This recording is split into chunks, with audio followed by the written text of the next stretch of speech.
Okay, it's coming up on 7 o'clock. We'll get started in a minute or so as we get more folks joining in.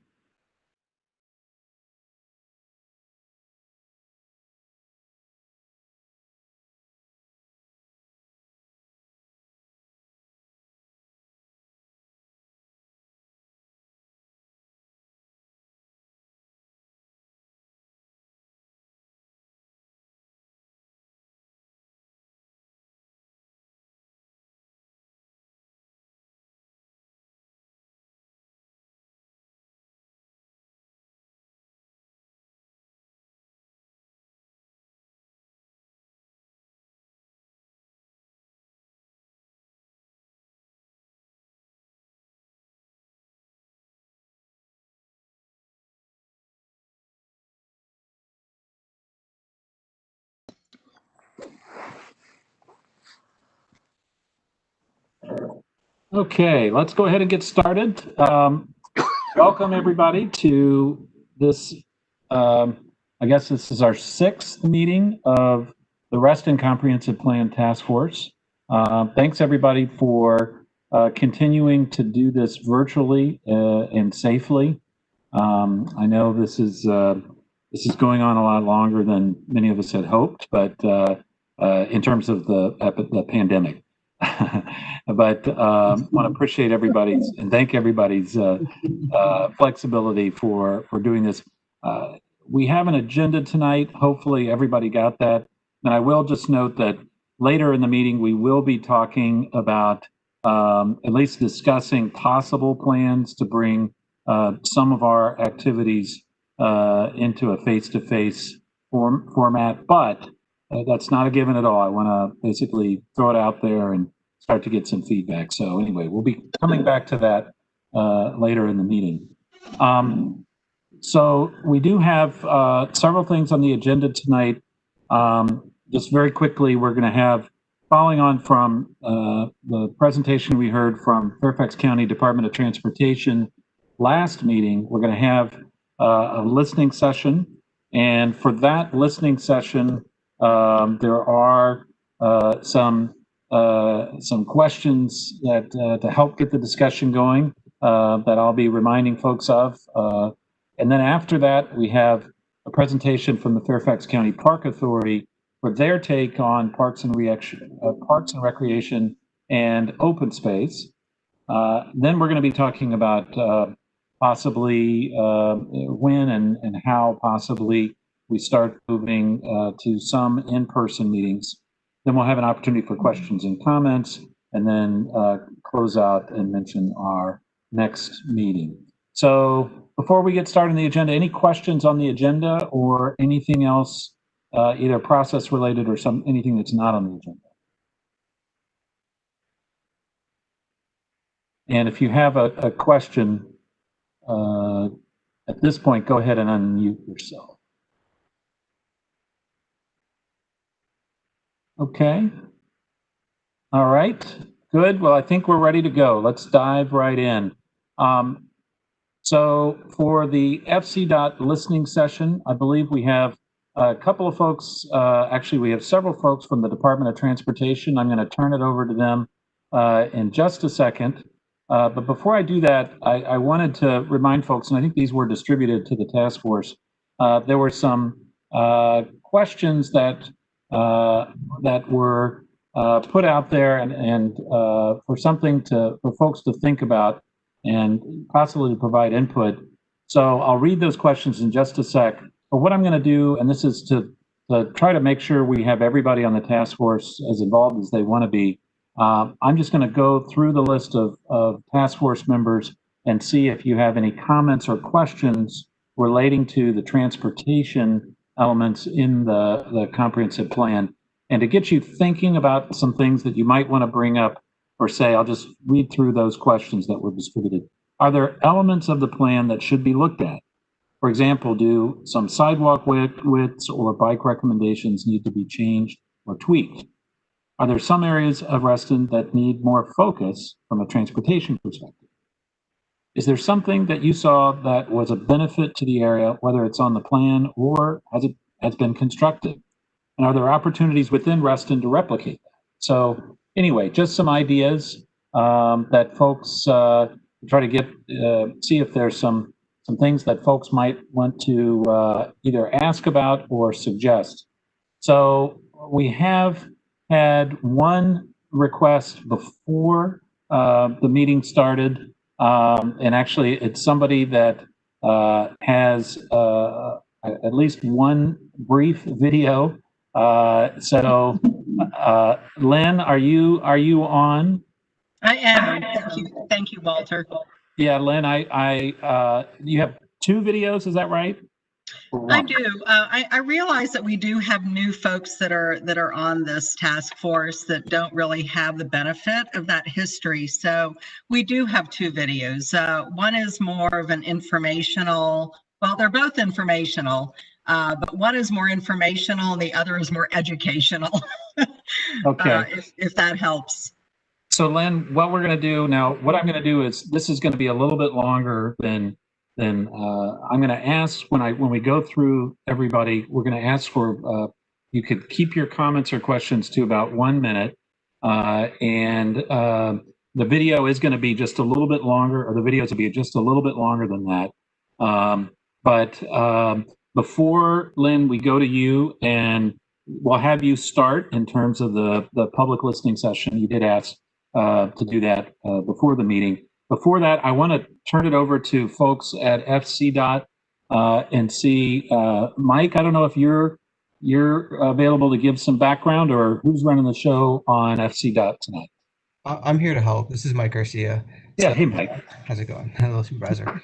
So yeah, you've put out the questions that we kind of asked the task force last time to consider, and there were some guiding questions to kind of keep us focused, at least in terms of the comprehensive plan. We know that there are maybe some projects you have some questions about, which is why we tried to give an update on all the Reston items the last task force meeting. But we're really trying to look at the comprehensive plan and make sure that we have focus there in terms of the transportation elements, whether it's looking at the grid of streets, looking at an overpass, again, looking at the bicycle recommendations or the sidewalks. We want to make sure that we have that making sure that we have the multimodal component addressed through this plan. Okay.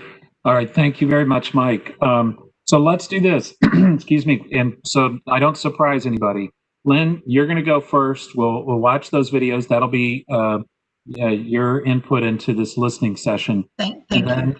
And then what we're going to do is start with people whose last names begin towards the end of the alphabet. So, and I'm not saying that because my name starts with W myself, first name, but William Penniman, not Bill, but you're here as William. We'll go first, and then it'll be Tammy, and then Reston Bell, and we'll work our way up. So, Len, go right ahead, and Jose, I think you got it teed up. Yeah, thank you, Jose. So, what this is a view of where the road from nowhere is supposedly going to go. So it goes from Isaac Newton Square. And Hidden Creek Country Club is here in the green off to the right. And as we advance from Isaac Newton Square to American Dream Way, you're seeing the Hidden Creek Country Club, you're seeing Sunset Hills that is highlighted in the red on the far right. Then the Washington and Old Dominion Trail is in purple, or on the left. And then you see the Dominion substation in red to the left of the screen, and the cart paths for the golf course. So you're seeing that there is a very narrow strip between the golf course and the Washington Old Dominion Trail. So this just gives you a bird's eye view. And then this next video is of Dennis Hayes, the president of Reston Citizens Association, addressing citizens. And this is in 2018. So this is over 2 years ago. So I think, Jose, you're going to have to turn the volume up.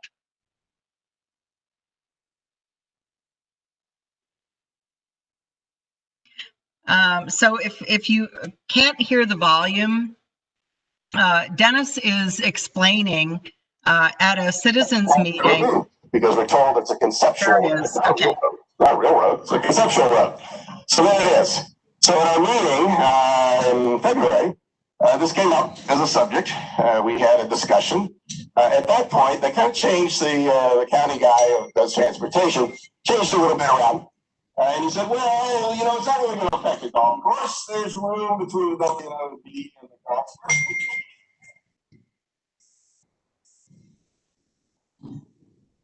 I think there's an issue with the volume here. So what Dennis is saying is that he had conversations with the Department of Transportation. There were discussions about, well, let's go out and measure the distance between the WNOD trail and the property line at Hidden Creek Country Club. And they never were able to get that meeting to where they went out to measure. So Dennis brought out his as you can see, his ruler, and measured that was 14.5 feet. And I don't know if Dennis is on this call, but he could probably pipe in. But 14.5 feet is not enough room for a road.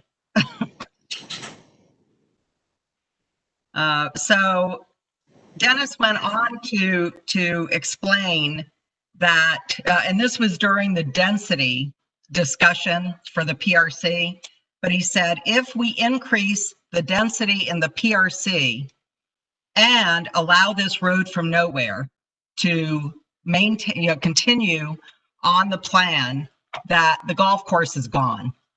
So we have been fighting to get this removed for over 2 years. So thank you, Walter. All right. And thank you, Jose. Great job. Well, thank you, Lynn. I'm sorry we got close on the technology, but not quite. That's okay. I can talk. Okay. Thanks. And I forgot to mention one important thing, which is so the input that DOT is hearing tonight is going to be compiled, and they will come back to the task force basically with a document, and it will basically address the issues and the questions that are raised today. So don't feel like if you ask a question, and Mike, I think we can safely say that the road there on the plan is on the list for, right? Yeah, I assume, yes, we've heard it loud and clear. We'll add it to the list and figure out a way to address it. Okay, thank you. All right, so let's move to William Penniman. Bill, go ahead and unmute yourself. Okay. Do you have any comments or questions? I have a few comments and suggestions concerning walkability and bikeability. Important for there to be an east side sidewalk bike path along the Wheelie Bridge over the toll road.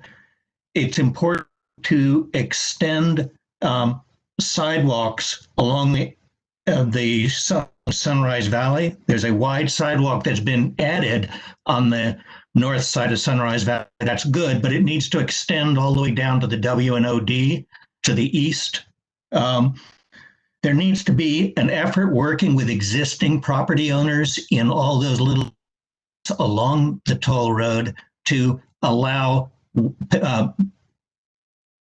walkways and bikeways through their properties to make it easier to get to the metro. Good for their employees, it'll be good for everybody.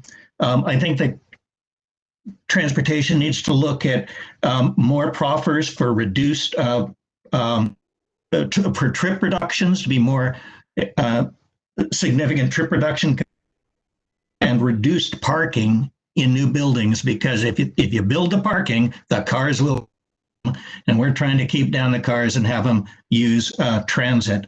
And then the one other quick I would suggest at this point is to really look hard at how we can have small vehicle, frequent, convenient, and hopefully inexpensive little buses running around, circulator buses that move people among the around the center of Reston, maybe out to some of the village centers, but regular electric and running regularly. Thank you.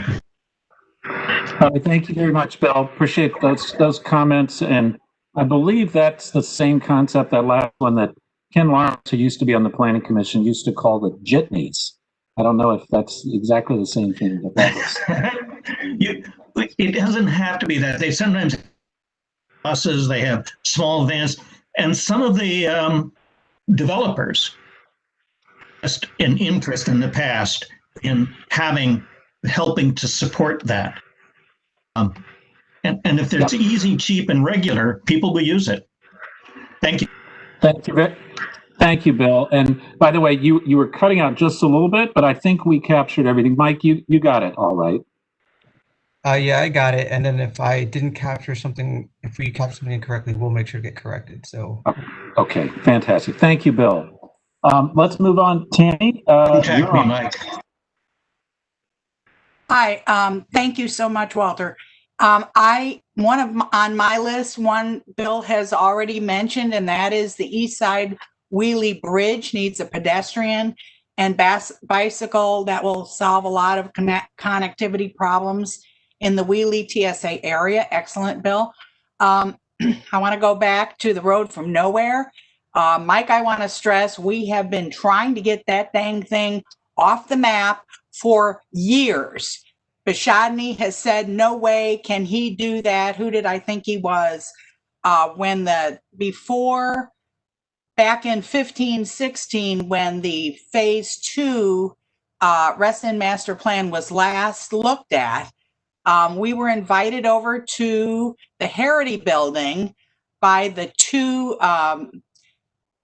staffers, Fareem Darab and Richard Harrison, who were in charge. They were taken over from Heidi to look at maps. There were 3 of us that went.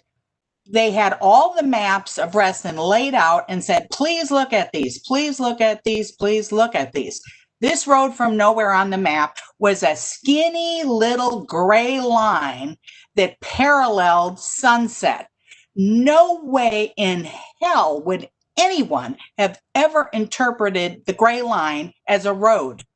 We didn't even ask because it was not on the map indicated to be a road. So this came from nowhere. Then we have an email from a person who was on one of the main committees. I don't want to name him because I don't have his permission yet, but we have the email that asked about this. And the answer from FCDOT is we have no idea how that got on the map. So this is makes citizens who are in this business of keeping active and watching very, very nervous, because this indicates getting rid of one of the major zero density required large open spaces in Reston that keeps our cap under control. Thank you. Yeah, thank you, Tammy. And I believe we heard Mike said they'll be coming back with options and alternatives. Thank you. Really appreciate that. We'd love to get this wrapped up and done so we don't have to keep chattering and making Walter crazy. Thank you. Thank you, Tammy. All right, we're going to go to Reston Bell, and then Mike Jennings is next, and then Mark Malcolm, just so you know. So Reston, go ahead and unmute yourself and let us know if you have any comments or questions on transportation. Not at this time. I feel like most of the questions I had kind of came up last time, and I feel like were clarified and or brought up by the committee. So I'm good. I really appreciate everyone's contribution so far. Thank you very much, Reston. Let's go then to Mike Jennings. Mike? Yeah, hi there. The only comment I would have, feedback is, or input is that I'm, a big thing for me, I'm on the Reston P&Z committee, and we talked a lot about this when the development on the east side of Wheelie Avenue, south of the toll road, got approved. Is the pedestrian crossing of Wheelie Avenue there, where the exit off the toll road comes? Some of us pushed really hard for a tunnel. We felt that would be the best thing to do, and I know there's a task force looking at good crossings there. I just want to make sure that that's very well thought out, because having people cross at that intersection is going to be a mess when things are busy. So that's the only thing I saw in there that I just wanted to provide a little bit of feedback on. All righty. Thank you very much. I appreciate that, Mike. Then we have Mark Malcolm, and then we go to Mark Looney. We've already done Lynn. So let's go to Mark Malcolm, Mark Looney, and then Larry Butler. Thank you very much. A couple of things to emphasize to Mike Jennings' comment.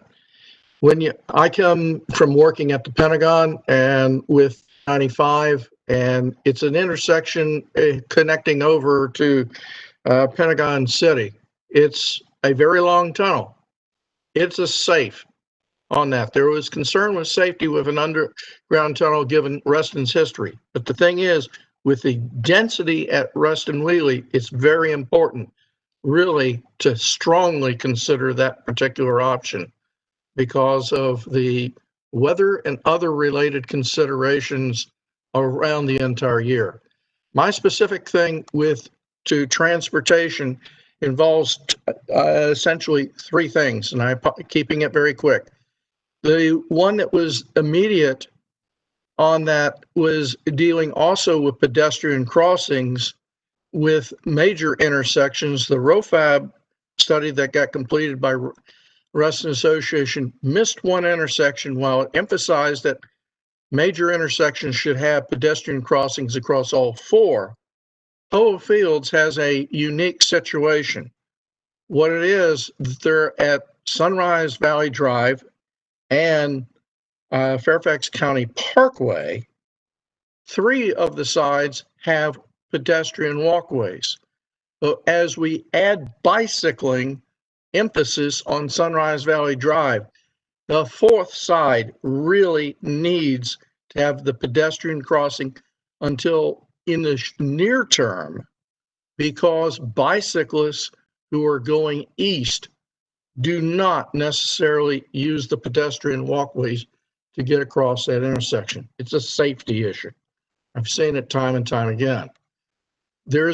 With respect to the comprehensive plan, between what is done by county planning and by FCDOT, FCDOT provided in writing to me that they did not have to do things of streetscape planning when they were the primary developers on streets. It was the reference to that is the Monroe Street under the Herndon Monroe TSA, a large removal.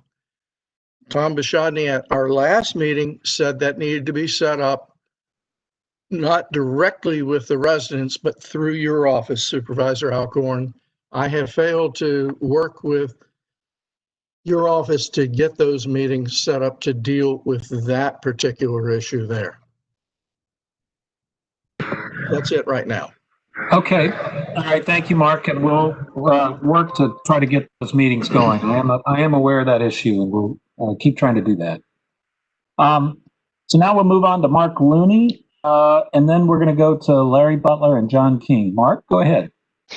Thanks very much. I'll build on the last comment with respect to VDOT as a starting point. One of the things that I think would be good for the larger task force, as well as just to kind of get an update, would be to understand from FCDOT's perspective where they think there is alignment with VDOT with respect to how roads and streets should be designed versus perhaps what they might prefer or the county might prefer within these transit-oriented development areas, just to make sure that we understand what are the limitations on how much the county can influence VDOT's standards and regulations on street design and capacity questions, streetscape, and other things.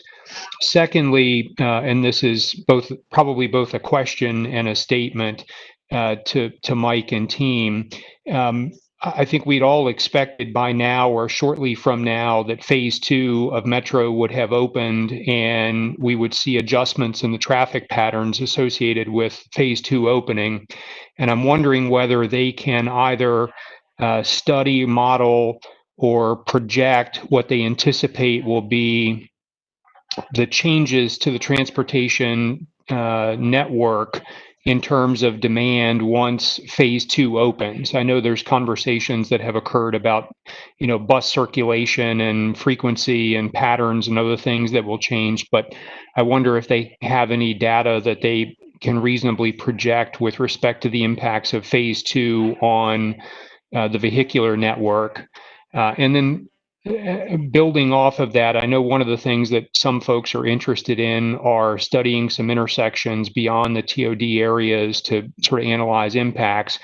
I'll actually focus it a little bit differently and say, are there other connections that aren't currently on the comprehensive plan that you think would make a difference now that you have 5 or 7 years worth of rezoning approvals that you can bake into your analysis to understand, for example, whether, perhaps it's not the road that Lynn and others are concerned about that provides a benefit, but there's another road that's not currently on the plan that ought to be considered as an addition, just to make sure that if we're reopening this conversation, that we're doing it holistically and not with blinders on. All right. Thank you very much, Mark. Let's keep going. We've got Larry Butler, and then actually we have a couple of county folks. And then Jennifer, I think, is next. And then, so Larry, go right ahead. All right. Good evening, everybody. I want to echo, I think, what Mike Jennings and Mark Malcolm said. I'm involved with the Wheelie crossing, and I do believe that an underpass, we're not using the word tunnel, we're using underpass, because that's what we have in Reston, underpass and an overpass. And I'm a strong advocate for that, as well as the east side pedestrian link over the toll road on Wheelie. I think that's key with the developments going in currently on the north side of the toll road, the EYA project and so forth. Then the other thing I want to mention, and I know, Walter, we've discussed this with Tom, is the study of the intersections not in the TSA and what the impacts are. I just want to make sure that that's still on the table. I know there was a question of funding for that, but I think that's an important aspect as we look at this plan again. All right. Thank you very much, Larry. Actually, before we go to Jennifer, I did accidentally skip over. Well, John Carter, do you want to say something? You were right there on the list. I don't know, John. John is our Hunter Mill planning commissioner. John? Why don't we let the community speak? Okay. All right. You're still a citizen, but I'm with you. So, all right, Jennifer, you're on. Thanks, everyone. I think that I've heard a lot of people say some of the things that have been said tonight. So I think that my biggest concern is beyond the planning for transportation, that we actually have a plan to get it done. I feel like we've lost a lot of our funding in order to do that. And we talk all the time about, having transportation with development, but we have a plan for development, and we have roads, but we don't have a plan to fund all of these. And I think that is one of the main concerns for my group is, especially, heading up the Wheelie task force. Yeah, would we love an underpass? Great. But we need something, and we need something soon, not something in 10 years. And so when we talk about roads, it's how are we going to get the funding to put in these wonderful plans that everyone's coming up with. But besides that, I agree a lot with what people have mentioned, especially the ones you've heard. I'm sure Walter repeated over and over again, but certainly on board with those. Thank you. Thank you very much, Jennifer. Okay, let's go to actually Gary Maupin. Gary, I don't think I called your name to give you a heads up. But Gary, and then David Bennell and David Gill is next. So Gary, go ahead. Just a question on the road to nowhere. It doesn't appear on the project plans anywhere from Department of Transportation. Is it really a road to nowhere, or is it really not on the plan to begin with? It was just an oversight in the previous plan update. And second, I probably have a different view than some of the people on here, but the parking issue is of concern because if you don't have parking, you don't have people using facilities like the metro, like the library. So I think we have to have adequate parking to make sure people get a use of whatever it is they're trying to go to, or they just won't go. And last, just could we get the latest update on the Town Center Parkway extension with the underpass? Because I think the due date for the design is December, and you went through it some last time, but an update on that would be helpful in terms of prognosis and so forth. And last thing, I agree with Jennifer's comments. The more we can have on what is possible in funding, the more it really helps. So her comments were right on target. Okay, very good. Thank you very much, Gary. Actually, we do have one other person that just popped up, Dennis Hayes. Dennis, go ahead and unmute yourself. Somebody was kind of speaking for you before, but we had some technical problems, unfortunately, with your video. Dennis, do you have a comment or a question on transportation?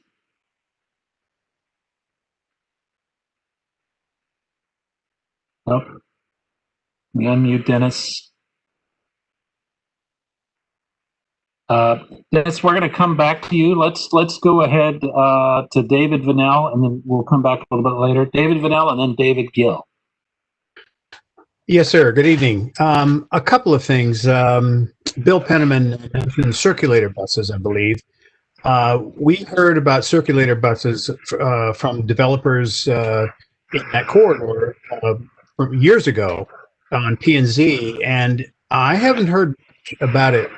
It seemed to me that initially it was going to be basically Sunset Hills, Sunrise Valley, and Hunter Mill on the east and Reston Parkway on the west, and it would be a pretty much constant thing.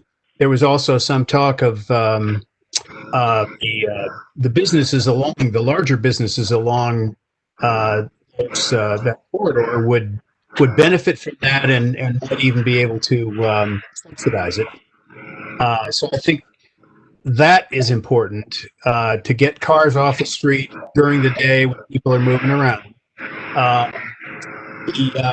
The other issue would be, I think somebody else mentioned it, interparcel access. We've got a lot of construction going on, a lot of things going on in the Dulles corridor, immediately adjacent to the town center and out to the west, or out to the east rather. And I'm not quite sure what sort of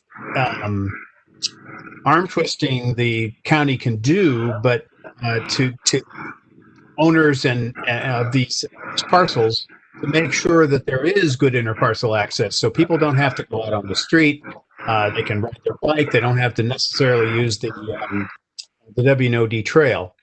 A general question which everybody asks, of course, is how can we possibly make the intersections of Reston Parkway and all the major streets running east and west, how can we make those intersections a better transportation or traffic grade? They're terrible now, and of course with the pandemic you don't see this as much, but I can recall before the pandemic, I live in the north end of town, and if you go south on Reston Parkway at the wrong time of the evening, it can take you 30 minutes to get to the south end of Reston because of the heavy traffic, both on the Reston Parkway and also on the Fairfax County Parkway. The other two things are actually Mike Garcia could speak to these. I'd like to find out what the working relationship is between FCDOT and VDOT. We have again on the Reston P&Z, we've got a lot of presentations where people speculate about what VDOT's going to say and what VDOT's going to do, and I'd like to find out, how much influence FCDOT has on VDOT decision making. And secondly, this road to nowhere, I don't think I've ever heard how did it start?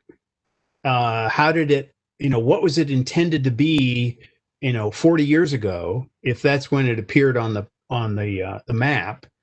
And is there any history to it, or is this just a line that got drawn by, somebody who'd fallen asleep at the switch and just kind of ran his pencil down from the Isaac Newton east or west rather. So I don't know what it's for. I don't know why it exists. And I mean, if there is a reason, let's find out about it and see what can be done either to kill it or to use it as it was intended. So anyway, Right. that's my... Thank you very much, David. Appreciate that input. And Dennis, can you unmute yourself yet? Looks like maybe. Oh, there. Yeah, Okay. thank you. I'm. It took me half an hour to get on two computers, and presumably operator error. And I want to thank Jose for sending me finally a link. I don't want to come in the middle of the conversation, so I'll hold on any comments. But I would just throw maybe Jose, if you could send out a reminder with an update with the link on the afternoon of the meeting, it would help technologically challenge people like myself to get onto this. So I'll hold until a little further on. But thank you, Walter.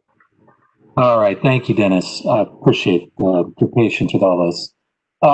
Let's go to David Gill, and you're on. Sure, appreciate it. And I think people hit most of the points that I want to talk about. Just sort of building on what I heard from Bill Penniman, though, I do think something that we missed in the first phase that we should maybe pay more attention to is how to link the village centers to our new transit station areas, especially on the pedestrian and bicycle side. I don't think that was ever really thought out because we didn't know what the TSAs would really look like. We now know more what they look like, and we should probably think about how to better link our village centers to the TSAs moving forward. The only other point I'd raise is on the town center underpass. There's a lot of critical infrastructure on the south side there, and I would just ask that we think about making sure any design minimizes some of that impact, especially on fiber. There's a lot of fiber from a couple of those data centers. They're in the ground there. There's fiber from USGS out there. And some of the things we don't think about with underpasses are the impact on those type of facilities. And I'll just leave my comments at that. Thank you very much, David. Appreciate that. So we have, and I haven't called his name earlier, Christopher Daniels, and then Charles Colby, and then Burton. So Christopher, go right ahead. Do you have any comments or questions? Sure. Can you hear me? Okay. Yes. So I think most of the other task force members have made a lot of valuable points. I think the interconnectedness from the village centers to the transit centers are a really key point. And since I'm kind of also here as from an architecture review board perspective, I think that's critical for places like Lake Anne to have conduits through those transportation nodes to get visitors there, because Lake Anne is a gem that we want the outside world to see and visit. An easy connective way for someone to come from Metro to Lake Anne, whether bike, by foot, or even by a bus option, is a great way to keep those historic resources alive. So that would be the big one, my takeaway. Everyone else has made a lot of other fantastic suggestions. I'm not going to reiterate them again. All right. Thank you very much. Appreciate those comments. We're going to go now to Charles Colby, and then Burton G. and Bruce R. Charles, go right ahead. Great. Thanks, Walter. The transportation plan in general is really good at hitting all the major priorities. It's carefully thought out. So I like a lot of it. On the issue of the road from nowhere, that just continues to puzzle me. I think you need either to have a strong justification for it, like just explain why it's there strongly, or just get rid of it. But right now, no one knows why it's there, and I think that creates a feeling of distrust among people. In terms of real priorities, I think to think about is you have these like a T pattern, like you two major thoroughfares are the east-west, which is Sunrise and Sunset, and then you've got the north-south along Reston Parkway. So I think it's important to really strengthen those for foot travel and for transit. So one issue is sidewalks, and I can speak clearly for near where I live is that there are inadequate sidewalks. And if you walk along Sunrise Valley, for example, and you go from, say, from Wheelie to where the future Reston Metro Station will be, there's a lot of dense development going up along there, and a lot of commercial development that's going up. And right now, there's just you need to accelerate the sidewalks because soon you're going to have store openings, and there are essentially dirt paths that people are using, which is very unsafe. And then you need to consider along these corridors sidewalks on both sides of the road. And if that's not possible, make it possible then to cross to the other side with lights or crosswalks. And currently, just speaking from near where I live, it's dangerous to, we have just sidewalks on the other side of the road, and we just run across the street to get to the sidewalk. And I love the jitney idea, the idea of the circulators. So I think it would really increase travel if you had those going east-west in a very simple route and north-south in very simple routes. And I think the problem that people have with the transit now is there's these very long and convoluted routes when you get on the buses, and you end up going far off to any place you never want to go near in order to get to something that's very close to you. You just go all over the place. So I think this circulator route would solve that problem. And I've seen this in other cities where you have very simple routes like that, and people use the transit a lot more. And aspirationally for the future, you might want to think about the concept of promenades. So when you have these major foot corridors, north, south, and east, west, think of something if you've ever been to like Santa Monica, for example, where you have the promenade along the ocean. It's if these become interconnected with a lot of parks and landscaping, people may, it could really add something to Reston for these major foot thoroughfares. So those are just some thoughts for the transportation plan. Fantastic. Thank you, Charles. Appreciate that input very much. Let's go to Burton and then Bruce. And then we're going to see if any of our attendees would like to offer a comment or question. So Burton, you're on. Hi. I feel like I might have missed some plan that I should have gotten familiar with, but I looked at the FCDOT questions and have some feedback on those. And also some comments on the other panelists' comments. So to answer some of the FCDOT's questions, I've noticed that there's relatively narrow sidewalks along many streets in Reston. The RA pathways are a lot more comfortable in terms of their width, more like an 8-foot width instead of a 5 or 6 foot width. Maybe widening those sidewalks is already accounted for, but I'm not sure. But even pre-COVID, I was noticing that some walkers and runners prefer to use the right next to a sidewalk instead of the sidewalk itself. And you know, I think often to myself that that's a silly thing to do, but there must be a good reason for them to make that decision. So that's kind of feedback I think we should pay attention to.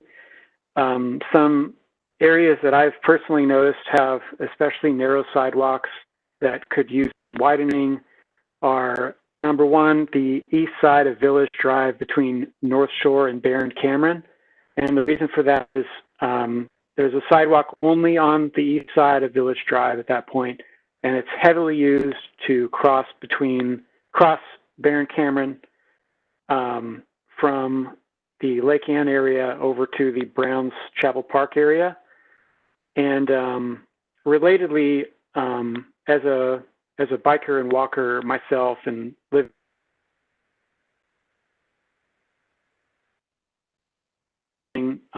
north-south within the north side of Reston to use that. Burton, sorry to interrupt. Can you Sure. repeat the last 10 seconds? You faded out. Sure, yeah. I was just talking about the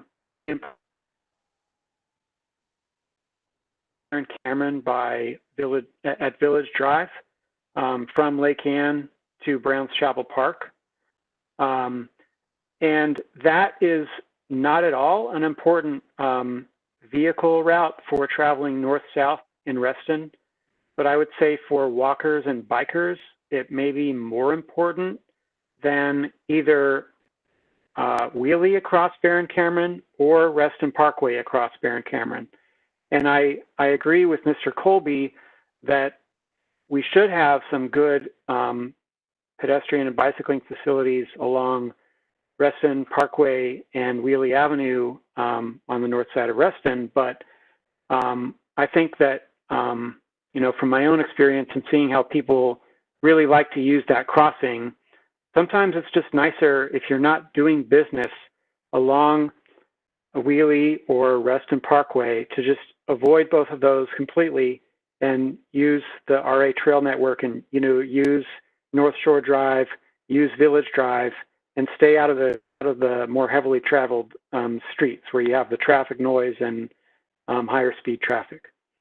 So there may already be a plan to improve the pedestrian, you know, widen that sidewalk or do something to improve that on the east side of Village Drive between North Shore and Barron Cameron, but that's the #1 sort of choke point for pedestrians that I've noticed in the last several months. Then as far as the road to nowhere comments, I, like many others, I'm looking forward to an explanation of how that came to be. I'm not really advocating for that road to nowhere to remain, but I would say also that street grids are really nice to have, and they tend to make places more livable. I use the WNOD a lot, but in Alexandria, there's a portion of the Mount Vernon Trail that uses city streets. And to me, it's very comfortable to use because the traffic is not moving that fast. It's a scenic, you know, it's kind of nice to interact with the city in that way by having the trail be integrated with the streets instead of just having the trail completely bypass whatever is there that you might want to stop and enjoy.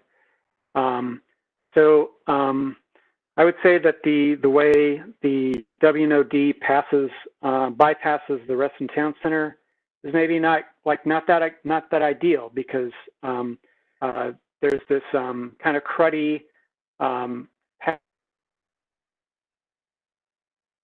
Town Center. It's not attractive. It's like interrupted with tree roots, so it's not very great. It's not beautiful. It's not something that I think we should aspire to repeat. So, like I said, I'm not advocating for this road to nowhere, but as a cyclist and a user of the WNOD, I wouldn't be necessarily like adamantly opposed to the WNOD be integrated at some point with some streets in Reston that are appropriately designed for bicyclists. And then on the issue of private shuttle buses, circulators, there's already some private shuttle buses that have been serving the Wheelie Metro Station, and I think those private buses are nice for the people who have the right to use them, but they compete with public bus service, and I think they must be cannibalizing that bus service. So right on the street, and traffic has to go around them, but it's not ideal. I hope that was all clear. Thanks. Okay, Burton, thank you very much. Let's go to Bruce, and then I did see, I believe John Mooney and Michelle Kimmel are also on the line. So we'll go to Bruce first, and then John, and then Michelle. Good evening, and thank you. I want to echo several of the observations that were made, and particularly about, as many people pointed out, the road to nowhere being a troublesome situation in terms of the relationship of the public with the planning process, and second, an irrational placement of a road in the first instance. I did want to mention one thing that hasn't been mentioned, and I'm not sure where the jurisdiction lies or where it might lie in the plan, but it's related to transportation that I think I wanted to make sure that at some point, if it's not tonight or another, it would be raised in other related situations. And that's the public availability of charging stations in the transportation plan. I think that too often it's gone into private situations, but I think if we're thinking about an overall comprehensive plan, overall transportation plan, that publicly available charging stations should be an integral part of that planning. Thank you. Thank you very much, Bruce. Appreciate that. Let's go to John Mooney. John, are you on now? Oh, Jose, do we have John, or do we lose him? Okay, John. Right there, I'll put these on now. Oh, good. All right, John. Go ahead and unmute yourself if you can.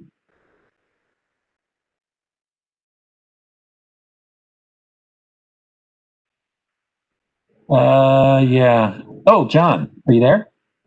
Can you hear me? Yes, we're good. Okay. Larry covered the issue of the modeling of non-TSA intersections, so I won't repeat that.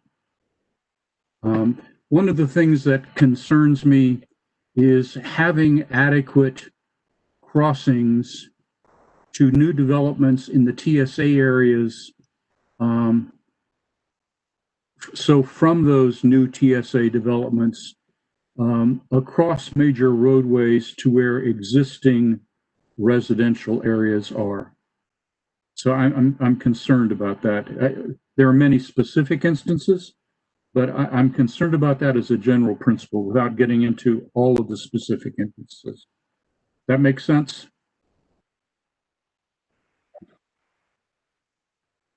It does, John. Any other comments or questions? Well, yes. So I've got a couple. There's a couple more roads to nowhere that I might as well bring up. One, okay, go ahead.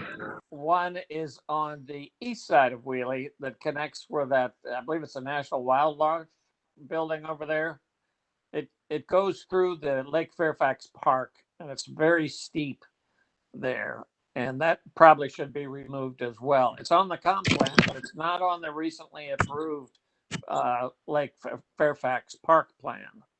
And then the other one is the North Town Center. We probably will have a new layout there, and so we probably ought to revise the comp plan and its drawings for that.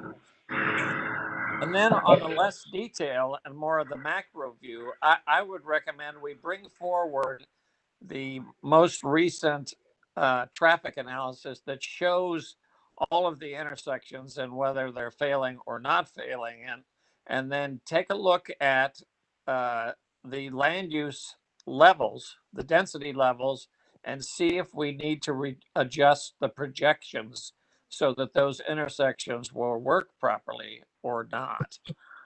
Or do we have to add facilities, or do we have to change our transportation management? There's basically three ways you can adjust transportation. One is adjust the land use, either the mix or the density. Two is the facilities, when we've concentrated quite a lot on facilities tonight. And then the third one is traffic transportation management. But I think we should bring whatever the most recent information is on the intersections throughout Reston, not just the TSA, and see whether what we need to do to adjust and make those intersections work. This is the real transportation analysis. And I understand Tom Biasi has said that there may not be money for a new modeling of the land uses. I don't know whether that's true or not, but maybe we should see that. So anyway, those are my comments. Okay, thank you, John. And John Mooney, did you have anything else? Did you finish? Can you hear me? I can, yes. Okay. I'm a bit disorienting because I've been having a hard time getting fully on.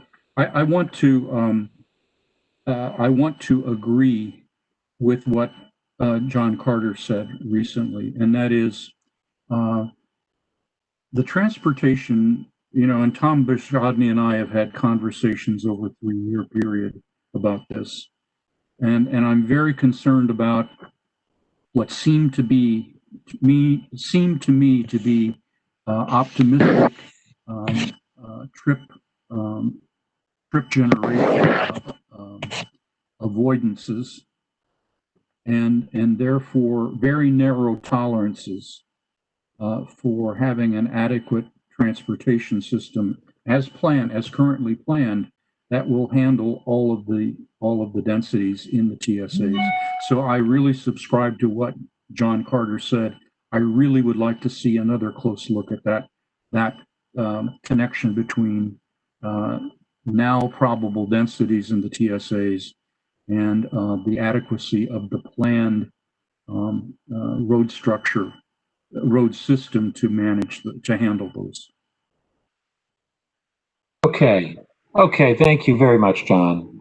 And I believe, Michelle, are you on? Yes. Hi. Okay, great. Yes, go ahead, Michelle. Okay, so some of what I wanted to say has already been covered, but I do want to just reiterate that, I too am worried about getting people in both the TSA and PRC to the metro safely. And I would like to see this handled earlier in the project review process. The situation we have with Campus Commons just simply should not occur again.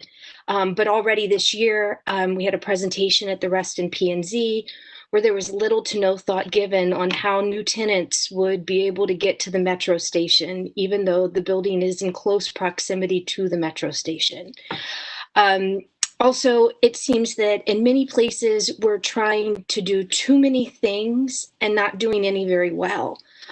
For instance, on Sunrise Valley, we finally got some sidewalks and that's great, but they're really close to the cars that are often speeding down the street. And I've walked those streets with my kids. It doesn't feel very safe. And so there's just not enough separation. And so I would really like to see some more separation between the pedestrians and the road. We've gotten a lot of development where we're losing trees, both in the development process, but specifically in the site review process. So I would like some clarification on what are the rules related to tree integration with the streets. And then also, the wheelie corridor at the metro is just a mess for pedestrians. And we absolutely need a way to cross wheelie from the south side, going from south to north on the east side. We have to be able to get across both ways for that whole grid to work, which I know is a focus of many people, but I would like to see that as a priority. And then finally, this is somewhat of a personal life mission now, but I'm going to pronounce it wrong, but VUNERVs simply are just a disaster and a horrible idea, and I would hope that those are not approved. We don't need pedestrians and cars intermingling. So that's what I have. Thank you. All right, thank you very much, Michelle. I did want to ask Jose or Lisa if we have any attendees who have requested to make a comment or ask a question. Do we have, looks like Rick Hamilton. Rick? if we could unmute Rick, it looks like he might have, as an attendee, it's like he might have a comment or question. Yeah, just a moment. I'll bring him up. Okay, and thanks everybody. Very good input on all this. Let's see if we have, we'll have Rick and maybe another person or two, but Rick, when you can speak, please do so.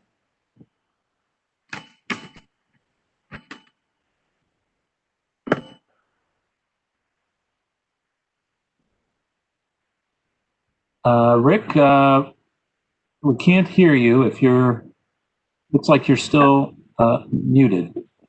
I'm having some technical difficulties, Supervisor Alcorn. Just need a moment. Okay. All right. Well, okay. And then there we go. I'm sorry. We're ready to go now. Okay, Rick, go ahead and unmute yourself. And then after Rick, looks like we have Michael McDermott, it looks like.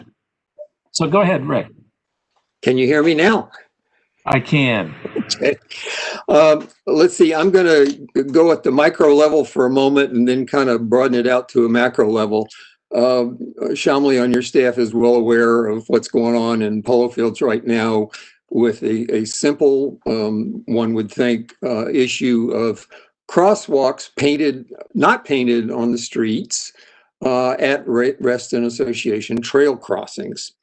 So Lauren gave a briefing, I think it was at the last meeting, and I contacted her and talked to her.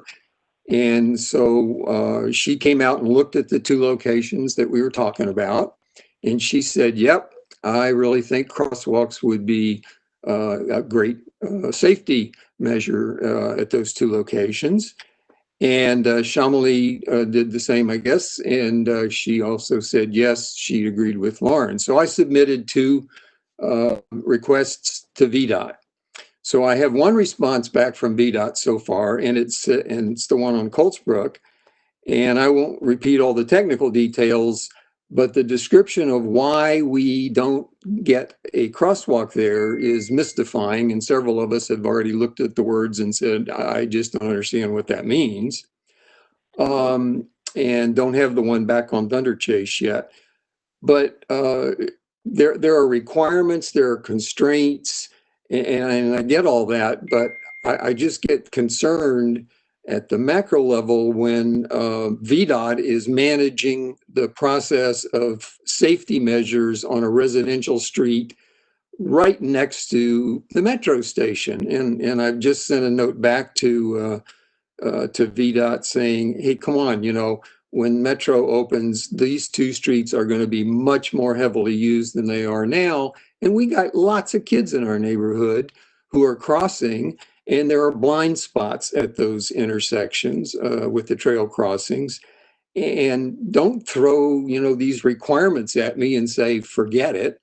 We got to use some common sense here from time to time. So that's a real concern for me. And I just don't get it, quite frankly, how that process works and the rationale that's offered.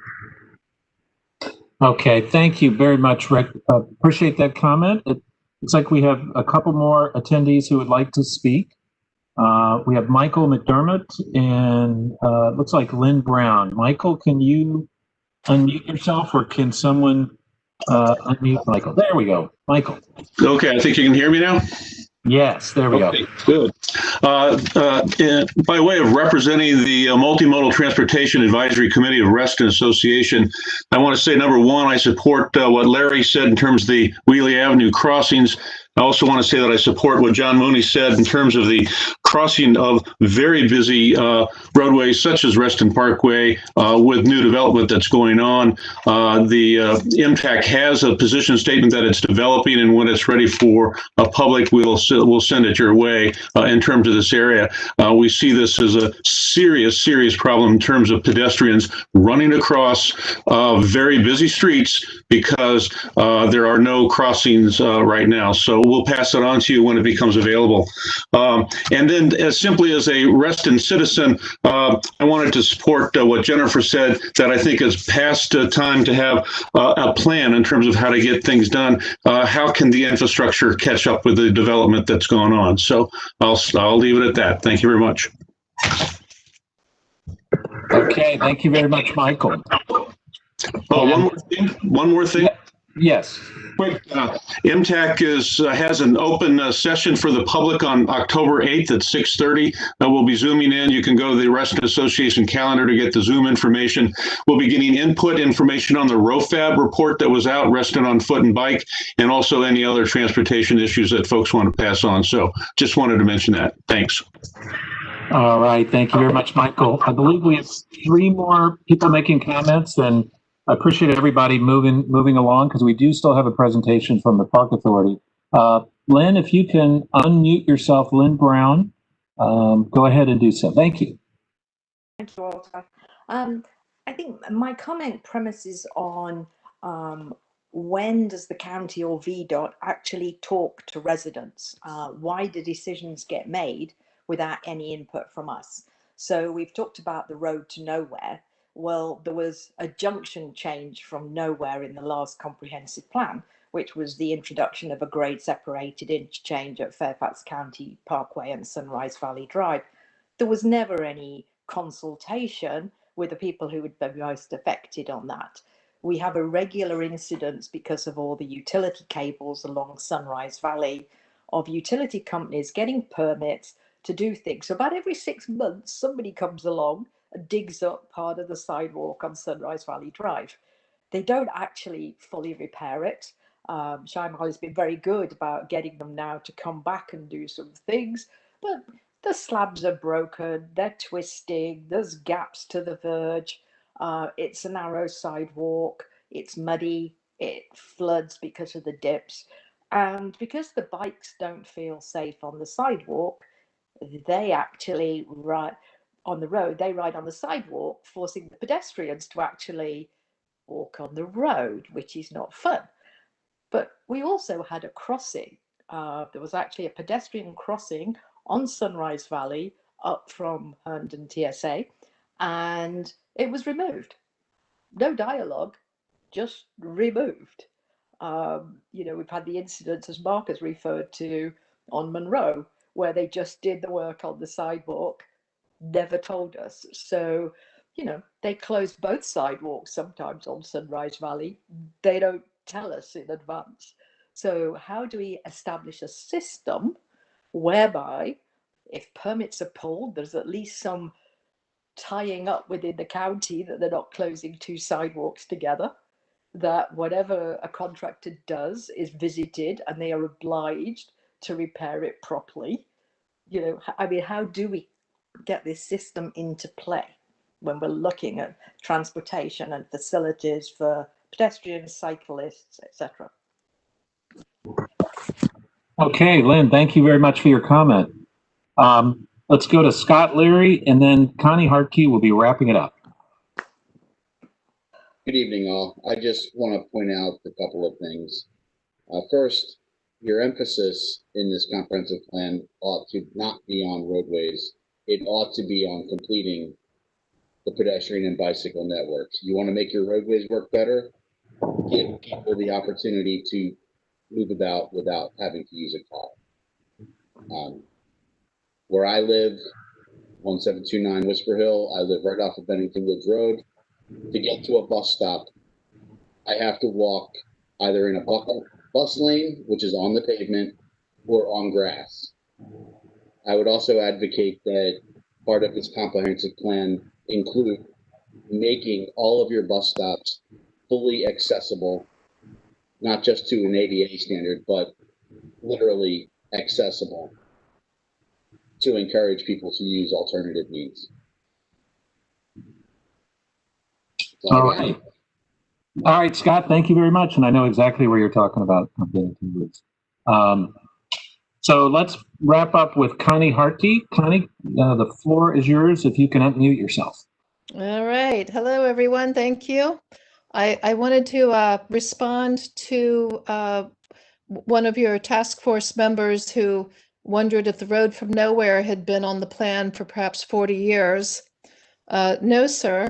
It first showed up as a little tiny pencil line that no one noticed in a presentation in 2012 during the first Reston Master Plan Task Force.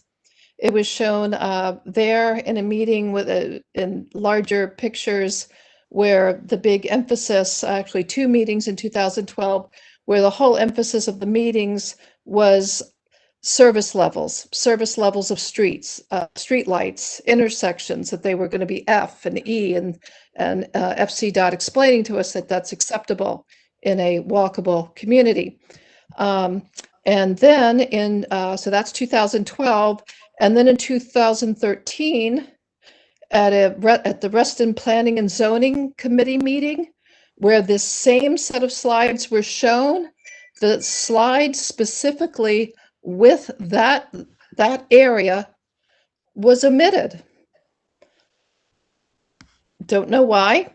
And then in 2000, and then later that year, in October, Patty Nickerson, chair of the Phase 1 Master Plan Task Force, she presented at a community forum, and once again, that particular slide was omitted.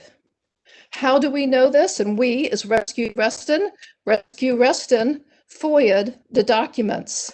We went through it thoroughly with our attorney, and we found that road from nowhere was a little tiny pencil line that we believe some planner over in the FCDOT planning offices thought made sense, because when you don't go there, when you don't walk there, when you've never seen it, when you don't understand that you're destroying permanent open space, it makes sense to kind of have a road there.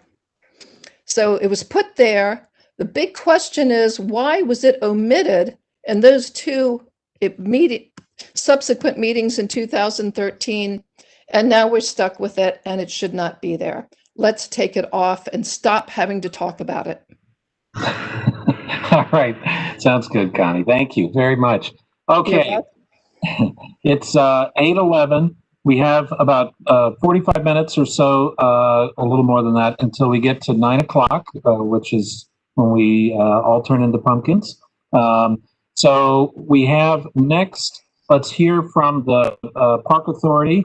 We have a presentation from Andrea Dorlester, and this is going to cover some of the issues relating to open space that this task force is going to be discussing, specifically the parks and recreation component and issues surrounding open space. I'll just point out there'll be, at a future task force meeting, there'll be a separate discussion on open space that relates more to access issues, ownership issues, things like that. So, but very pleased to have Andrea with us tonight. And Andrea, I believe you have some slides, do you not? I do. Let me run the slideshow and make sure that I'm sharing it properly. All right. Thank you for welcome to this effort. Yep, I'll just need 10 seconds to get the slides up. So while Andrea is doing that, Walter, may I just ask that we reiterate the fact that this does not include the golf courses? That's correct. And I think that's right. This effort, this comprehensive plan review and task force effort does not include in scope any potential change to the use of the golf courses as golf courses, as designated in a comprehensive plan as golf course. That's correct. Thank you. All right, can someone confirm, do you see the slide? Is it full screen? Yes. Okay, great, it worked. Awesome. Okay, so I'm going to talk to you about parks and recreation and open space in Reston, the greater Reston area, as well as the TSA.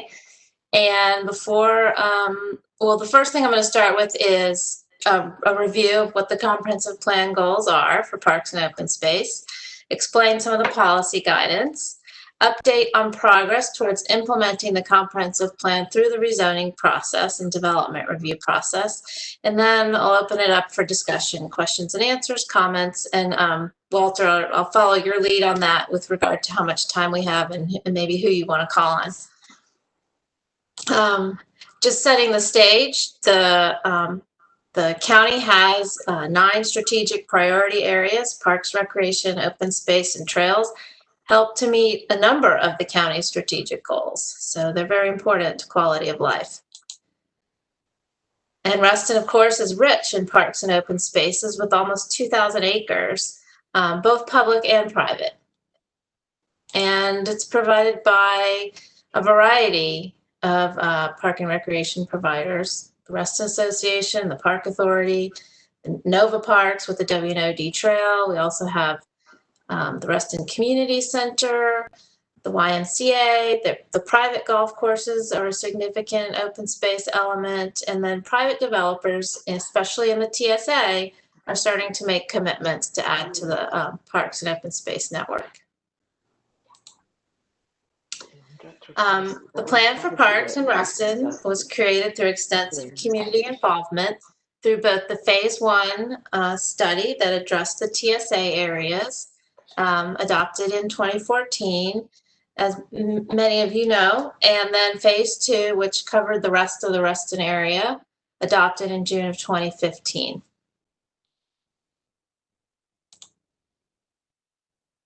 So parks and open space define Reston's character, really. New residents and workers coming to the area with new development, the TSA will use parks. So new parks and recreational facilities will be needed. The comp plan addresses park needs and goals for distinct areas of Reston, including the TSA corridor, the Reston Town Center, which are planned for higher density growth, village centers, which could potentially redevelop to be more like Lake Anne, consistent with Bob Simon's original plan, and the remainder of Reston, which will remain suburban in character. And so the types of park spaces planned for each of those 3 types of areas are unique to those planned development types, land use types.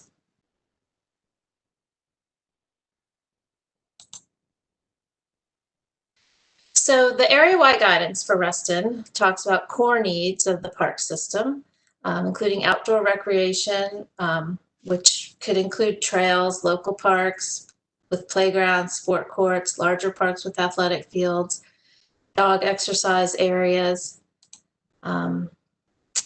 Core needs also include indoor facilities. There's a recommendation for another indoor recreation aquatic center, an indoor tennis bubble, a performing arts center. The other elements of the park and open space network include a memorial garden of reflection, public art, which should be integrated throughout, and urban parks are envisioned in the TSA corridor. And in Fairfax County, urban parks has a specific typology and definition as found in the comprehensive policy plan. The Urban Parks Framework talks about a variety of park spaces, from small pocket parks to civic gathering spaces, plazas, common greens with lawns, and small footprint recreational facilities like playgrounds, larger recreation-focused parks, which could include a grouping of sport courts or an athletic field, and linear parks with trails.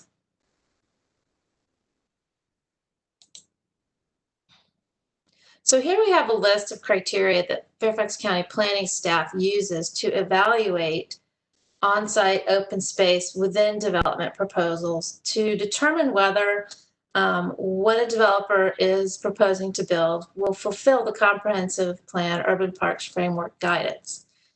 The plan talks about open space, and then there's also this very specific urban parks framework guidance, and both are important.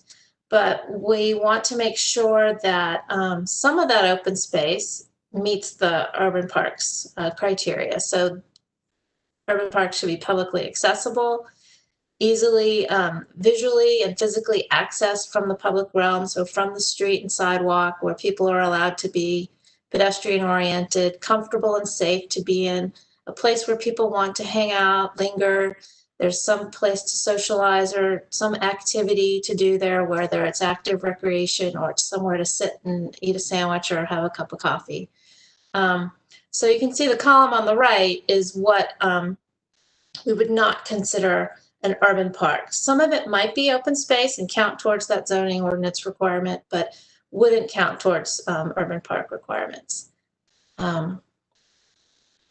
So I did hear someone talking about VUNRFs, and one of these criteria is shared space with vehicles. I would not consider some open space or paved area that cars are allowed to drive in to count towards the urban parks framework. Most new parks in the TSA especially will be realized through the zoning entitlement and redevelopment process. These parks, for the most part, will be privately owned and maintained with public accessibility through public access easements. This private ownership and maintenance allows for the type of high quality design and materials that you want to see in mixed use transit oriented areas, such as fountains, specialty paving and landscaping, nice furnishings and features that require a higher level of maintenance and does not overburden the county with the cost of maintenance. And so there is a standard for how much park space each development should provide, found in the comprehensive plan listed here on the slide. There's also athletic field guidance for Reston and for redevelopment in the TSA. The plan talks about 12 athletic fields needed, which when you consider the build out potential, that equates to about one new field for every 2.2 million square feet of development. Excuse me, the plan recommends one new field in each of the 3 TSAs. One of those is actually identified to be located at Isaac Newton Square. The other 2 aren't specifically identified where they would be, just somewhere within the TSA. And then other fields could be provided outside the TSA, or some of that field capacity could be accomplished through upgrades to existing fields outside the TSA, such as at Barron Cameron Park, Lake Fairfax Park, and other public fields. And then some of the additional playing time with that upgrade happens with the addition of lights, which really extends playing hours, and synthetic turf, which allows playing immediately after rain and for longer seasons during the year. So now I'm going to tell you how we're doing with our implementation progress. So 6 years since the plan adoption for the TSA part anyway, phase 1, over 30 rezoning applications have been approved. We've gotten proffer commitments for 50 new park acres. Those are urban parks for the most part. Some are larger and greener, more softer landscaping versus hardscape, but some of them are hardscape plazas and some are pocket parks. There's a variety. I'll show you a map in a minute. We've gotten a commitment to build 1 full-size rectangle field with an adjacent warm-up area to be dedicated to Fairfax County. That's at Isaac Newton Square. Plus, from all the almost 36 zoning approvals, actually over $25 million in commitments to the county towards athletic field construction, upgrades, et cetera, in the Reston area. So definitely to serve this part of the county, to serve Reston. Plus a commitment to dedicate 7 acres of land that Fairfax County Park Authority can use to build a park that includes an athletic field. Where are we in terms of new parks completed? Not that many yet, because most new urban parks in the TSA will be provided when buildings are built and occupancy permits are obtained. So the phasing of provision of the new park network comes along building by building. And here's a map that shows where those approvals have occurred. So the areas in yellow are the land area for the approved zoning cases. And then the green, the darker green, is the approved urban park spaces. And then you can see in the surrounding area, the lighter green is already owned by Fairfax County Park Authority. That large green blob in the upper right is Lake Fairfax Park.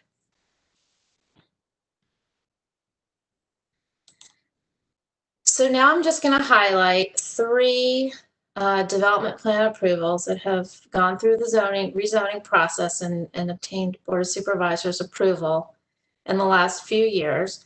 They are larger land consolidations that include a pretty well thought out, robust on-site park network. So they're what I consider to be good examples of this implementation of the comp plan guidance for new parks in the TSA.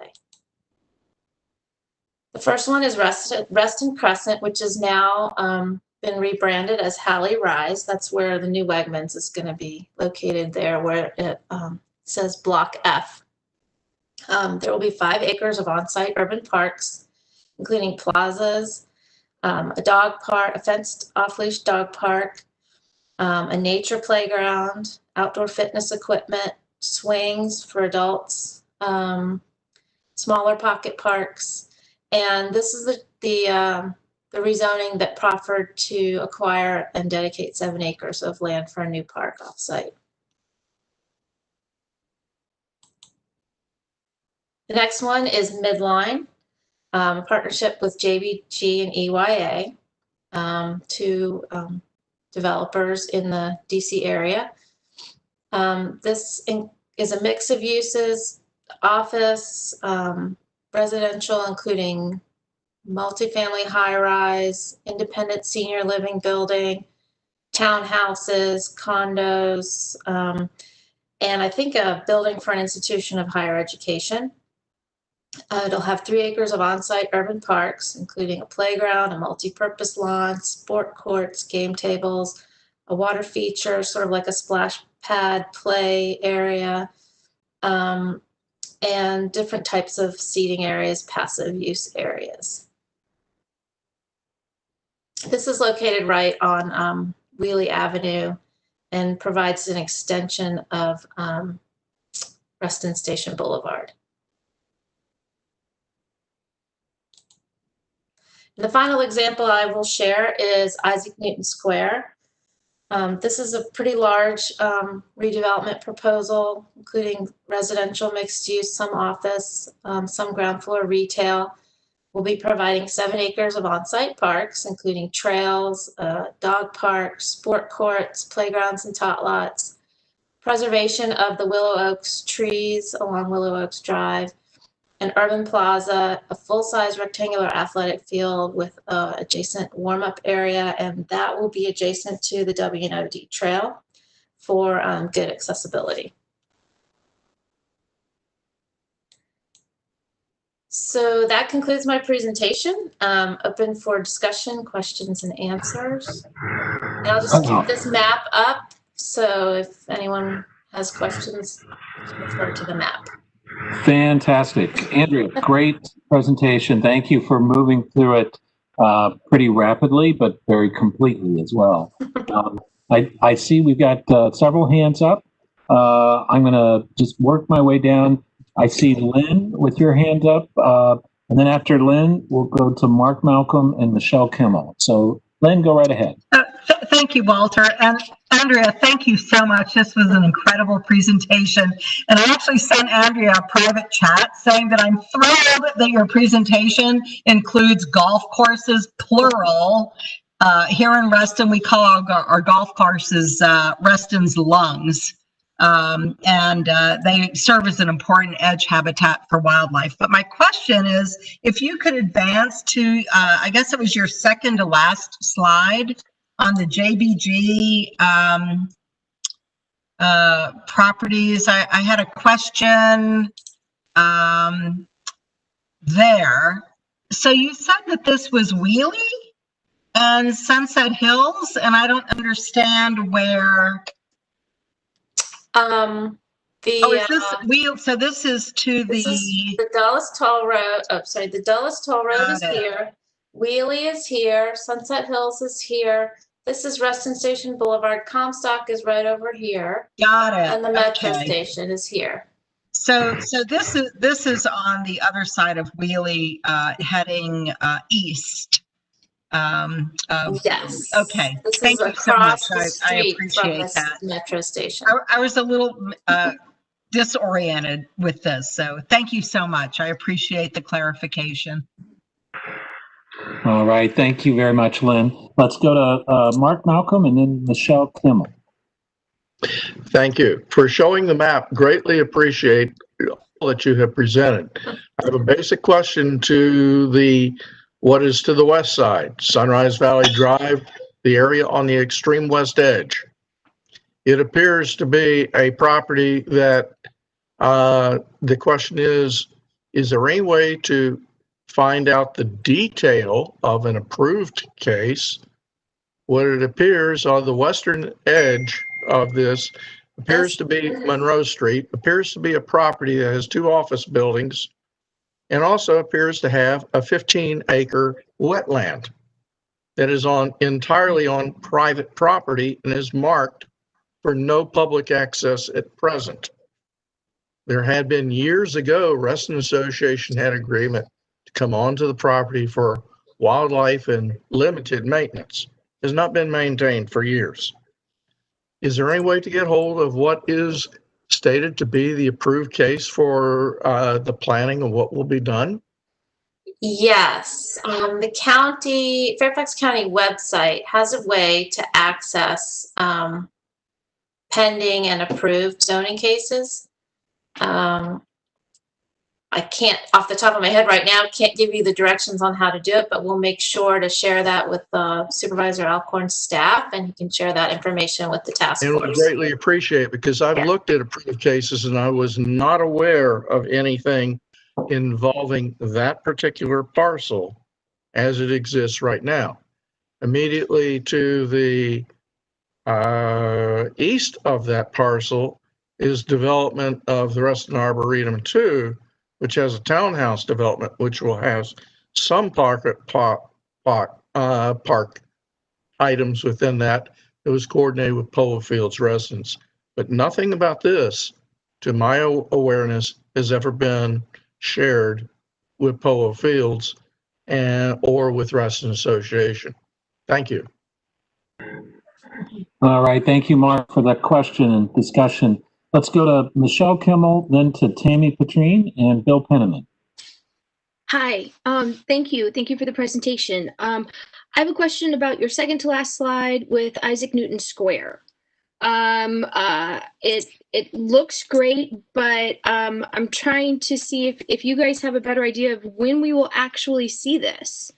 This kind of goes to infrastructure, and is it coming in line with development? I mean, you know, my kids are 2 and 5. Will they ever get to play on this, or is this really for my grandkids? So that's one, because I think it's hugely important. And then number 2, can you help explain or just provide a more concrete definition of what exactly a pocket park is? Because there's one example recently with Campus Commons on Sunrise and Wheelie, where something that was considered a pocket park was just a walkway to 2 buildings with some potted plants, you know? So I don't even know that there was really much room to sit or do anything. So how do we define pocket parks, and then how is it being actually enforced that it is a park and not just potted plant location? Right. Okay, I'll take that question. That's the easier question. And I'll work my way backwards to Isaac Newton Square. So the comprehensive plan, policy plan, Parks and Recreation element includes an appendix, which is the Urban Parks Framework, describes pocket parks, what they should be like, how they should function, what their character is, what they should include. And staff is looking for a space that is usable, that is separate and distinct from the streetscape.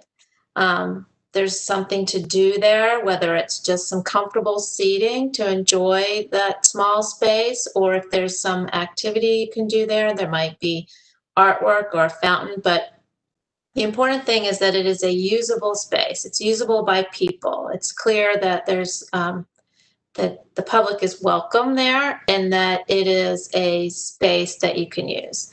There's more criteria in the Urban Parks Framework. I've got the website link. It's really long, but I think these slides will be made available after the meeting, and hopefully that'll be clickable. So I hope that would help. And then there was that slide where I talked about what a urban park is and isn't. We apply that when we're looking at development plans. And, you know, Are there size minimums to what would be considered a pocket park? Are there any? There aren't any specific size requirements. We're really looking at elements, like how does it function? How well is it designed? How well is it located within development? How is it accessed? And that sort of thing, to ensure that it functions well and people can use it. So now I'll try to answer the question about Isaac Newton Square. I can't really say when. I can't give you a date certain when that athletic field will be available for use, because while the development is approved, how each building gets built out and each park space gets built and open to the public is market driven. So it depends on the economy and the market, and when there's a need for new residential buildings and office buildings to come online.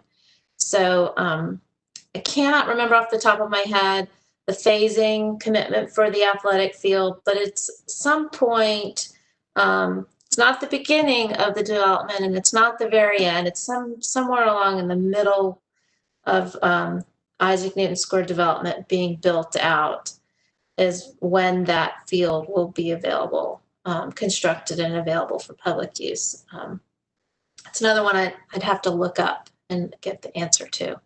But again, it depends on the market and when these buildings get built. Do you have a timeline for the, some of the things that you've shown us on just when they would, so we could have a better idea if things are moving in line with development, if infrastructure and specifically parks are? Well, most of these zoning applications have proffers where the developer has committed to provide the park spaces. They're usually described in the proffers. And there's usually a phasing included in the proffers that might say, Park 1 will be constructed with building B, for example. Oh, no, I think I understand that. I'm just saying, is staff at least monitoring to see if we're at all in line with development, and if you have an overarching timeline or, or some way of tracking? No, as I said, it's all market driven. So we don't know when the buildings will get built, but we do sometimes get a heads up on that if site plans come in for review or building plans and building permits are issued. And there might be someone else on this call from county staff who could better answer the question about monitoring, maybe someone from DPD. I think there will be more information coming available soon to the public through the county website on monitoring. I don't know if there's anyone here from DPD that wants to address that. Hey, Walter, it's Mark Looney. I might be able to. You're not DPD, but yeah. Well, I'll just give you an example to answer the question. So the 7-acre dedication that Andy was talking about at the intersection of the Toll Road, Sunset Hills Road, and Hunter Mill Road that would go to the Park Authority, that is being dedicated by Brookfield, which is developing the Reston Crescent Halley Rise project that includes the wetlands. their proffer requirement is that the 7 acres be dedicated to the park authority prior to the issuance of the first occupancy permit for the first residential unit that would go on top of the Wegmans. So in the not too distant future, probably within the next 12 months, that land area is going to be dedicated to the park authority. And in fact, my expectation is it will come much, much sooner than that. And there are a couple of other projects that have proffer commitments that say that if the park authority has land available on which to build ball fields, that one or more of those developments have an obligation to fund the construction of those or of the development of those ball fields concurrent with their development. And there's a couple that have been identified for that purpose. So because the private sector is largely responsible for building the new facilities within these transit station areas, it falls to the market demands for exactly when those projects move forward as to when the park facilities are built. The 7 acres at the Hunter Mill Road, Sunset Hills Road toll road interchange is a little bit unique in the sense that a private developer is providing the land. A second private developer could fund the ball fields, but if the county has a pot of gold at the end of the rainbow and wants to build those facilities ahead of when the private development otherwise would do it, they have the authority, obviously, once they own the land to do that. But right now, by and large, the expectation of the provision of these park facilities within the toll road corridor and the TSA are, the private sector is funding the overwhelming majority of it, and it's all tied to when they move forward with the development. And big picture, one building here, one building there doesn't increase dramatically the demand for park spaces on a regional level, meaning regional being the toll road corridor level.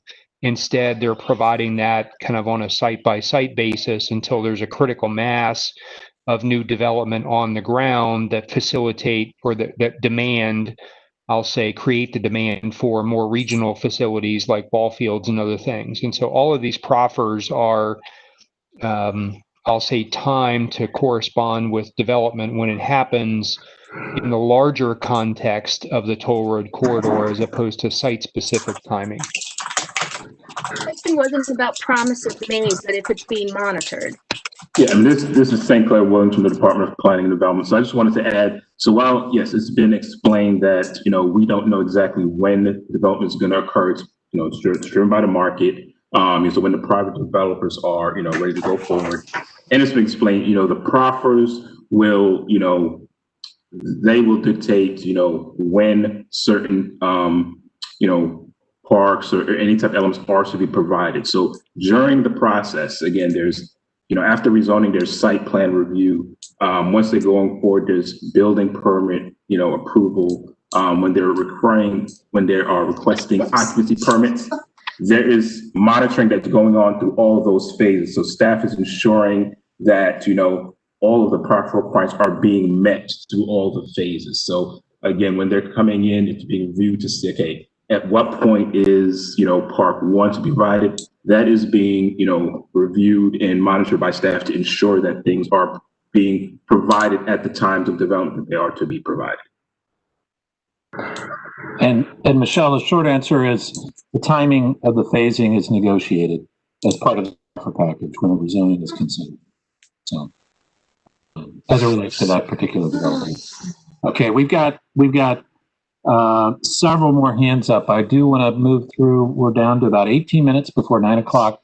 So we got Tammy Petrine, Bill Penniman, and then we've got Larry Butler, Dennis Hayes, Christopher Daniel, and then we've got 3 attendees, and I'm afraid that's about all we'll be able to do tonight. So, but Tammy, you are on next. Thank you. And Andrea, I have discussed this with Bill Bowie ad nauseum, chair of your Park Authority board.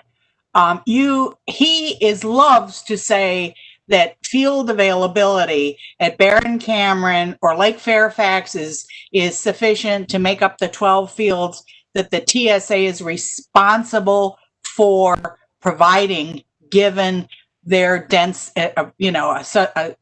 anticipated density. I am sorry, but there are 60,000 people in Reston alone that use Barron Cameron and use Lake Fairfax, and it is oversubscribed. And guess what? Reston doesn't even get to use those fields because your neighborhood office of opportunity, or whatever it's called, assigns the fields for play. And so Reston teams may get bumped off fields in our area. So there is no way. We have been looking for fields since in the early 80s.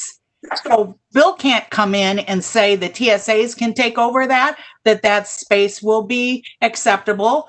Find more fields in the TSA. I don't care where you get them, but the stuff at Barron Cameron and Lake Fairfax and the few other fields around Reston that are Park Authority are off limits. They're already subscribed by the density already here pre-TSA. I don't know how to make that clearer. That is a dishonest, planning technique to say, oh, these fields will work. They're not. You assume that the rest of us are going to vaporize. So that's one issue. The other issue I have is delighted that the Park Authority has on their side of the ledger paying for a performing arts center. If indeed that is going to be thrown, the expense onto small tax district number 5, no, we didn't ever approve that referendum. So if some foundation or the Park Authority wants to fund that, go crazy. But you can take that off the list if that's community funded until and unless there's a referendum by small tax district number 5 to build that thing. Thank you. All right, let's move on. Bill Penniman next. Okay, can you hear me? I think I got it unmuted. You are unmuted. Okay, a couple of things. One, map that shows the toll road and the Lake Fairfax. Please find a way to connect Lake Fairfax Park to to Reston, where it's sitting right next to it. There should be a trail connection to it. It's right near Wheelie, in the Wheelie metro area, and a number of us have raised it many times, and we've never gotten anything other than a nod. In terms of one space, there is a green space, a kind of ravine that's between Permanente and Sunset Hills. At least a question, is there anything you can do to make that useful? Make that something that people could enter, could enjoy, could picnic next to, I don't know what, but there is something that ought to be looked at. I question about the rec center for town center. Has that been bonded? Is there a schedule for when we'll actually see it? Will I live long enough? Great idea. No, that's more in my line. That's tied up with the larger Reston Town Center North. But yeah, and by the way, many of these questions that you're raising, Bill and Tammy, the points that you made, we'll talk with the Park Authority about getting responses back on some of these things. That's fine. And the one last thing is just as a comment, and it's a comment to the staff, whether it's or planning and zoning folks, to work harder, developers, to get bigger commitments for parks, because a lot of the pocket parks are pretty tiny, useless, and they may get a few acres or a half acre or a little square, but they're not useful. There's a lot of space, and I'm fully in favor of taller buildings and more land available to the rest of us, more trees, more space. So work harder on it, please. Thank you. Thank you very much, Bill. Let's go to Larry Butler, Dennis Hayes, and then Christopher Danny. All right, thanks, Walter. And Andy, thanks for the presentation. My question, the I guess the trade is really not the station on this one. That's a really bad pun for this group. But, the concern that a lot of folks have is that there's very little public, truly public open space in the corridor. So, I was really excited with the Isaac Newton Square project because there's a major dedication of a major asset to the public. And, we don't have that, not that I've seen in any of the other TSAs. Now we have that opportunity, and I know we're going to talk about this at some point in the future with Town Center North. And I know that's something that, you've talked a little bit about. So I guess my question is to Andy, who I think you sit on the core team for Reston in the plan review process, and I'm trying to put you on the spot here, but when all those other rezonings went through, was it the developers coming in and saying, look, we want to do private open space, and that's just kind of the way we're going to do it, so we have control over the programming, the maintenance, there's some of the things you mentioned. What kind of push can the county, or maybe it has to come from the planning commissioner and the supervisor, from the top down, to say, look, we want public open space. We don't want this private stuff. Because even at Tall Oaks, that redevelopment, that's private with a public easement over it. That's a really small scale thing. So I guess, I'd just like maybe a comment, or you don't have to do it now, but later with respect to that, because it seems like we missed the boat on some decent public open space in a lot of the TSA. Thank you very much, Larry. Appreciate that comment. And Andy, we can coordinate or with Jose on maybe any additional feedback from the Park Authority on these things. Okay, let's go to Dennis Hayes, then Christopher Daniel, and then we've got 3 attendees who have a comment or a question. Thank you, Andrea, for this. Really appreciate it. A couple things. One of your earlier speakers asked about runners on the road versus sidewalks. Sidewalks are made out of concrete. They're very bad for knees. We run on the road when we have to. What we want to do is run on Reston pathways. And I mentioned this because one area that I think would be very helpful is if there was a connection with the Reston pathways and equivalent pathways through the TSA area, which don't exist at this point. I think it would really help. All the other stuff, the indoor athletic facility that I talked about at some point, I agree with Tammy and the question of 12 additional fields. We've been asking about that for many, many years. And I have a just a curiosity question.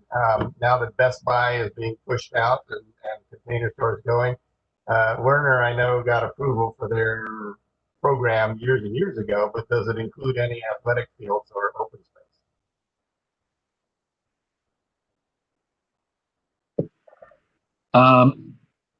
Does anybody have a quick answer for that?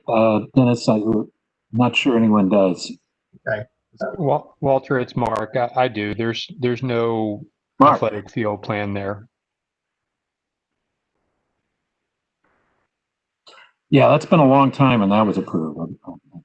Yeah, it was done under the existing zoning. For those who have been around forever, may recall that in 1995, Bob Simon came out and testified against the Best Buy Harris Teeter development because it was not sufficiently dense enough and it was underutilizing the development rights available. And so fast forward 20 years and they got approval to build the development that Bob wanted them to build to begin with, and it didn't include an athletic field because it was utilizing the existing zoning as opposed to seeking a different zoning. Well, even more need for those 12 additional athletic fields then. All right, thank you. Thanks very much, Dennis. Anything else, Dennis? No, that's all. Thank you. Okay. Christopher Daniel, and then we're going to go to 3 attendees. After you, Christopher, we're going to go to Rick Hamilton, Lynn Brown, and Phil Lilienthal, and then we're going to wrap up. Sure, and I'll be quick. I think it would be great to hear from the Park Authority on how they do quality assurance on some of these pocket park areas and other spaces, because that's probably the most, I think, disturbing thing to me, that some of these things seem to be executed in a poor manner or are no longer really they're feeding a metric, but not actually feeding a service. And I agree, public partnerships and private partnerships are great, but I would love to see more public-owned private parks. There you go. All right. Thank you very much, Christopher. All right. Excellent discussion by task force. Good feedback. And again, we'll work with the Park Authority to get more information back to the task force. But let's now go to, let's see, looks like we have Lynn Brown teed up. Lynn, can you unmute yourself and feel free to ask a question or make a comment? Sure, thank you. I was interested, I heard about there was going to be an athletic field with lighting for later play in all of the TSAs. So with respect to the Herndon TSA, it's very different to many of the others because you have a housing community literally across the road from it. So all the building lines and everything else in the comprehensive plan that talk about quarter of a mile, half a mile, we are a quarter of a mile from the metro. So I'm just wondering, you know, where the context of that athletic field is going to be, because clearly my community would worry about the lighting issues, given we're largely an unlit community.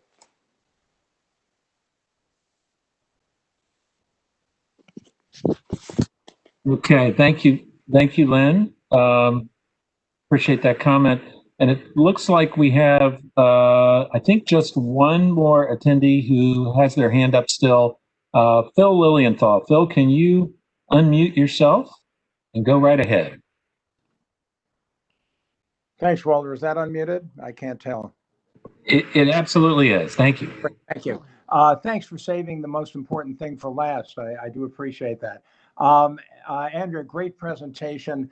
It slipped by my real scrutiny, but I noticed there was an indoor tennis bubble mentioned in the early part of your presentation. I hadn't heard anything about it, and the tennis community has been after the Park Authority for years to do indoor tennis in Reston.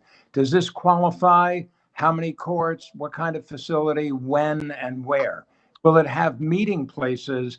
Because the great thing about the tennis facility that was built in the 70s was that it actually had places for people to gather and was not just for tennis, but was a great community meeting facility.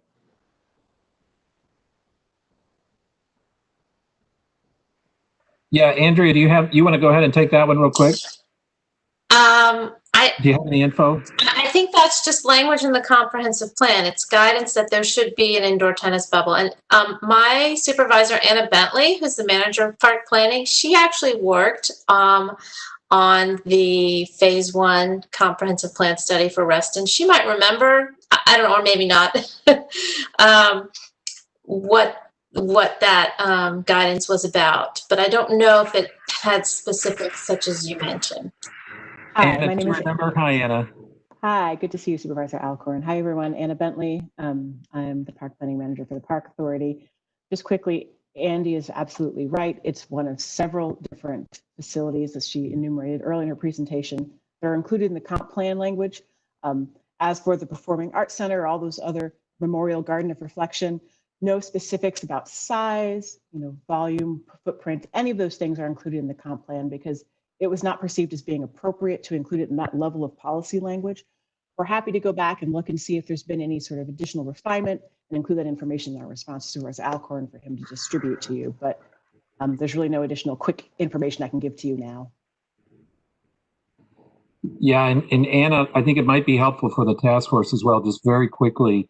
Sure. Basically, the process for how the list of facilities like this in the comprehensive plan are moved forward within a development. So that's something basically when a rezoning application comes in. Do you want to just very quickly sort of talk about how that works?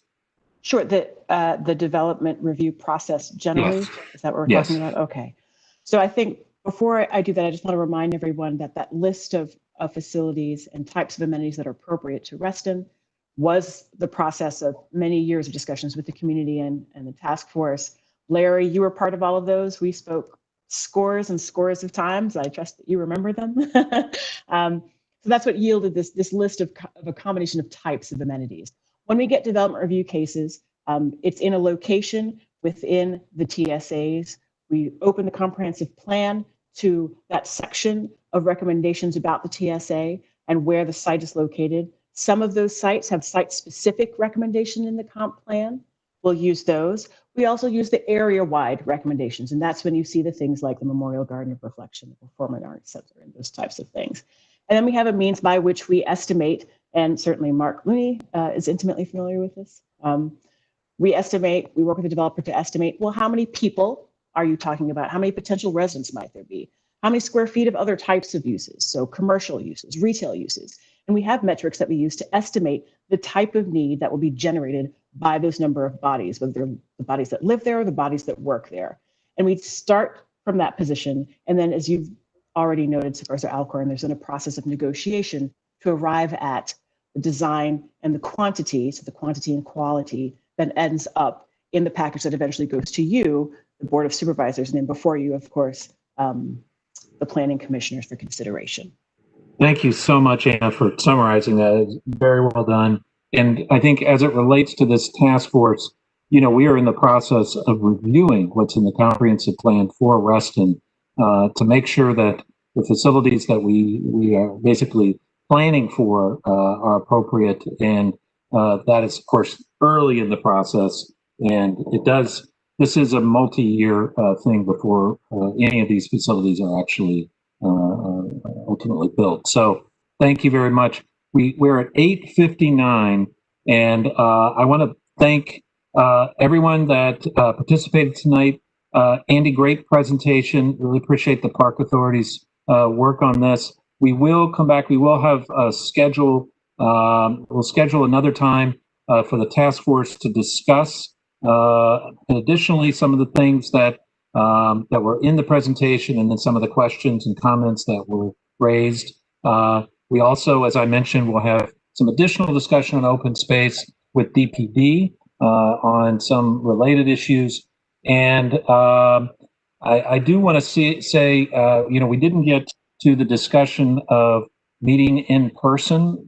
Let's again see if we can put that in the agenda for next meeting so we can finish pretty much on time. The other thing that I would like to do at this point is just see, does anyone have any final burning questions or comments before we wrap up?